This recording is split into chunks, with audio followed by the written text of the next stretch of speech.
ప్రొడ్యూసర్లు నిర్మాతలు ఎవరైతే ఉన్నారో ప్రజెంట్ తెలుగు ఇండస్ట్రీలో మీకు కూడా బుద్ధి ఉండాలండి.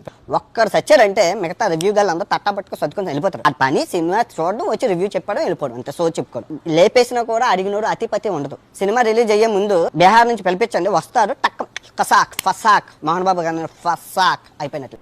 వాడు డబ్బులు పెట్టుకొని ఆడు సినిమాకి వెళ్ళి ఆడు నచ్చకపోతే ఆడు బాధ్యతని చెప్తే అది జనాలు ఇష్టం వస్తే చూస్తారో లేకపోతే లేదన్న ప్లాట్ఫామ్ లో నీ ఒపీనియన్ నువ్వు చెప్తే అది వేరే వాడికి నచ్చట్లేదు కాబట్టి వాడు బీహార్ నుంచి మనుషులు పెట్టించి పిలిపించుకొని చంపేయాలి.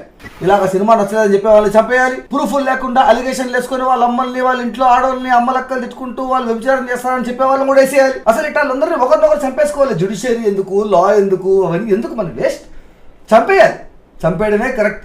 బందిపోట్లను పిలిచి 10,000 పెట్టి చంపేయాలి. వాడి ఫీలింగ్స్ వాడు చెప్తే చంపేయాలి. Wonderful solution. అసలు డెమోక్రసీ బ్యూటిఫుల్ సిస్టమ్ లో ఉన్నాం మనం కదా.